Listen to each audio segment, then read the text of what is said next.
नमस्कार।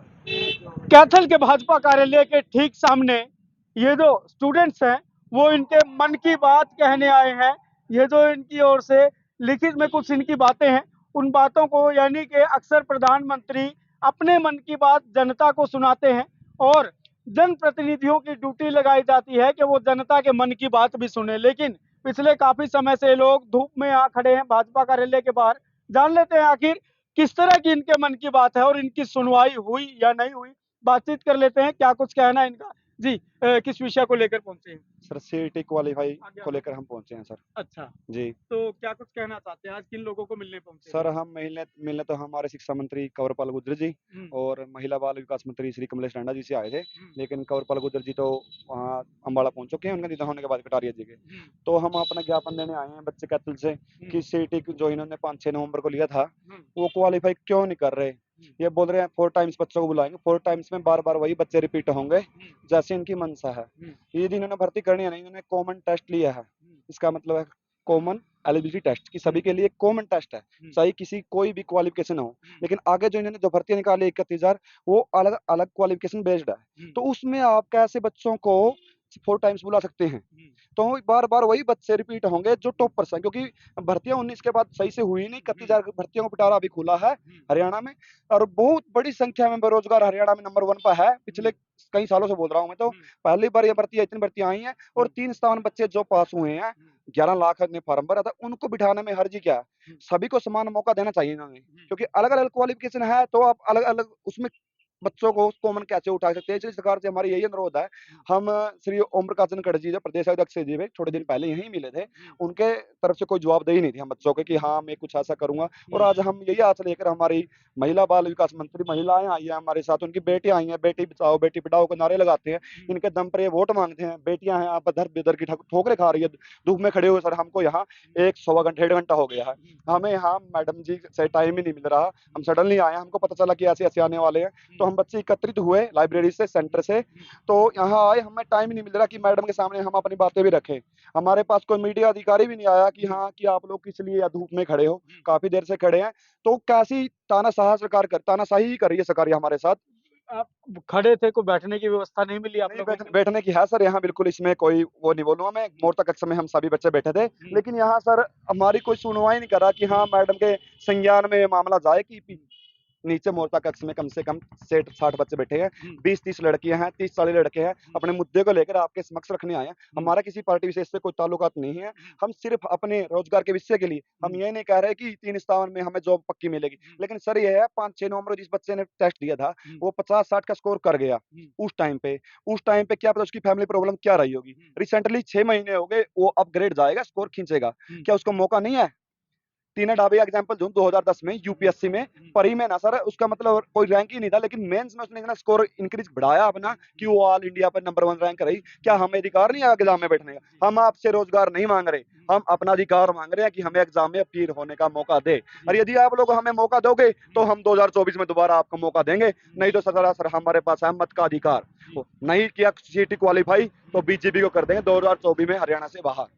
तो ये सीधे तौर पर सुन रहे हैं आप, ये वो युवा है जो अहम भूमिका अदा करता है किसी भी सत्ता को जो है पलटने में और किसी भी राजनीतिक दल को सत्ता में परिवर्तित करने में। नाम क्या है आपका? कुसुम।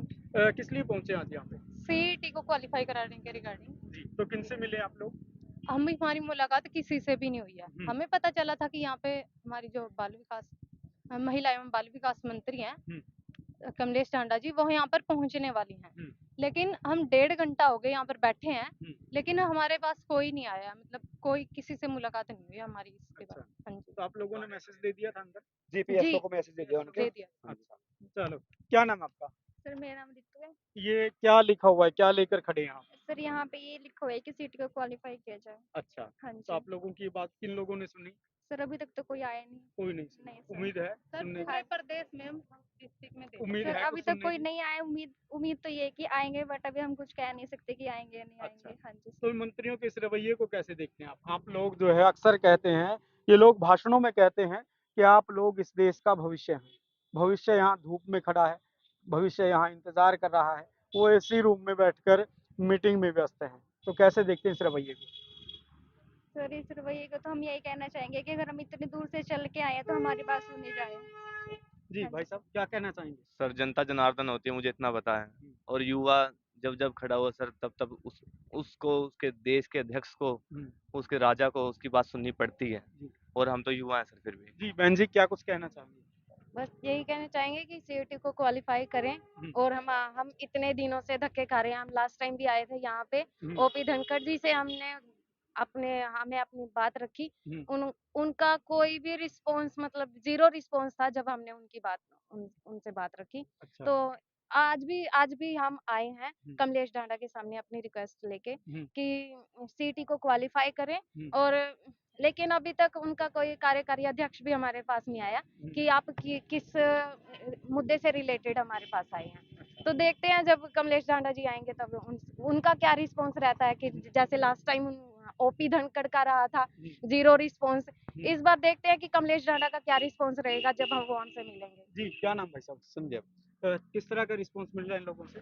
सर कोई रिस्पांस नहीं है अभी आगे तक। किस तरह का आप रिस्पॉन्स हाँ। किस तरह देंगे जब ये वोट हम- मांगने आते हैं? वही जैसे ही आप दे रहे हैं वैसे ही हम देंगे इनको। अच्छा यस। चलो और लोगों से जान लेते हैं। जी बहन जी क्या नाम है आपका? जी मेरा नाम आगे आ जाइए। क्या कुछ कहना चाहेंगे? आज जो है आप अपने रोजगार के लिए भी आप लोगों को धूप में खड़ा होना पड़ता है। सबसे पहले तो आप पढ़ाई करते हैं, नंबर लेकर आते हैं, टेस्ट भी दे लेते हैं, फिर भी नौकरी ना मिले तो क्या कहना चाहेंगे सिस्टम को? नौकरी तो देखो मिलनी चाहिए। सब बच्चे अपनी मेहनत कर रहे हैं, सबको उनका हक तो मिलना ही चाहिए। और ये कोई बड़ी बात नहीं है, एलिजिबिलिटी तो कह रहे हैं हम, एलिजिबल तो होना ही चाहिए पेपर तो। जब नाम ही इसका कॉमन एलिजिबिलिटी टेस्ट है, आप कैसे एक पेपर के बिहाव पे सारी उसके कैटेगरी के पेपर ले रहे हो? आप उन नॉन टेक्निकल सारी मिक्स कर दी। आप उनके बिहाव पे कैसे ये जज कर सकते हो कि ये सब मतलब हो सकता है भाई काबिल है या नहीं है? और 6 महीने हो गए भाई साहब इस पेपर को। उसके बाद तो अपग्रेडेशन इतनी आ जाती है बच्चे के अंदर, 6 महीने कम नहीं होते पढ़ाई के। और एलिजिबिलिटी में तो हर एक बच्चे को एक मौका मिलना चाहिए अपने पेपर देने का, अपने आप को प्रूव करने का। तो ये एक जो है मोटा मोटे तौर पर इन्होंने ये तय कर लिया कि इस पेपर के बाद जो है इनको दोबारा मौका ना दिया जाए। क्या ये नहीं होता कि कोई अगर किसी एग्जाम में रह जाए या फिर किसी तरह से उसकी एक बार तैयारी ना हो पाए, आगे वो अपनी तैयारी को अच्छे से करके अपने आप को साबित कर सकता है? इन मापदंडों पर क्यों सरकार काम नहीं कर रही है? कैसा लगता है आपको? क्या सोचते हैं? सर अगर मैं परीक्षार्थी हूँ, अगर मैं खुद पेपर देने जाऊंगा और उसमें अगर मेरा कोई रिस्पॉन्स आउटपुट ना आए, तो सर उसमें तो गलत लगेगा ना। हर किसी को गलत लगेगा जो मेरे ऊपर पैसा भी खर्च कर रहा है, माँ बाप हो गया या मैं खुद हो गया, तो एक बार गिल्टी महसूस होती है। और यहाँ पे तो सरकार मौका देने से पीछे हट रही है।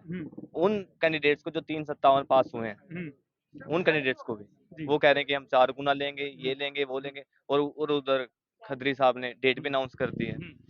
तो सरासर ये दिख रहा है कि सरकार बच रही है कहीं ना कहीं। और किसी भी मंत्री के पास, किसी के पास भी इससे रिलेटेड कोई भी सर जवाब नहीं है। अच्छा ऐसा क्यों सर? जी चलो तो और लोगों से जान लेते। क्या नाम भाई साहब? सर शिव नाम है मेरा। किस लिए पहुंचे आज? हम सीटी क्वालिफाई के लिए पहुंचे हैं यहाँ पे। क्यों? हम बहुत बार आ चुके हैं, धक्के खा चुके हैं। यहाँ जहाँ भी होगा हम वहाँ सब जगह पहुंचेंगे। हम अपनी आवाज उठाने के लिए परस्पर तैयार रहेंगे। मैंने आपसे इसलिए पूछा था, मैं कभी राजनीतिक पार्टियों के द्वारा तो नहीं भेजे गए? नहीं, हमारा किसी पार्टी विशेष से, हमने पहले ही बोला सर, पार्टी विशेष से कोई हमारा संबंध नहीं है। हमारा सिर्फ एक ही मुद्दा सभी का कॉमन है, हम सीटी क्वालिफाई हो। हमारी यही मांग है, यदि सरकार सीटी क्वालिफाई करेगी हम सभी को अपील होने का मौका मिलेगा। जो बच्चे अपनी मेहनत के दम पे लगेंगे, पारदर्शिता में हमें कोई हर्ज नहीं है। कम से कम आप लोग उन 357 को बैठने का अधिकार तो दो। यदि आप लोगों ने 357 का आंकड़ा दे ही दिया है तो उनको बिठाने में हर्ज क्या है? यदि आप लोग, हमें यह भी सर आपको ही पता है 4 साल से सूखा पड़ा है भर्तियों में, 19 से 23 का टेन्योर आ गया है। 4 साल से हम धक्के खा रहे हैं क्योंकि कोई भर्ती हुई ही नहीं है, पुलिस की भी नहीं है। जो बच्चे फाइनल लग चुके हैं वो भी दर बदर की ठोकरें ही खा रहे हैं अभी रिसेंटली हरियाणा में। तो 4 साल से भर्ती नहीं हुई है, ये बहुत बड़ी संख्या में। डी ग्रुप की 18,000 आई थी, हरियाणा का अब तक रिकॉर्ड है जब से मैं पैदा हुआ हूँ। 18,000 से ऊपर कोई एकदम वैकेंसी नहीं है, ये 31,000 आई है, ये आई है उसके बाद। और इसमें भी हम सभी को यदि अपील होने का मौका नहीं मिलेगा, सी ग्रुप की वैकेंसी है सर, आगे 23 है, 23 से क्या पता कोशिश कर रहा है, कौन सी नहीं, 27 लाख भर्तियां ही नहीं है, हम कहाँ तक बढ़ेंगे?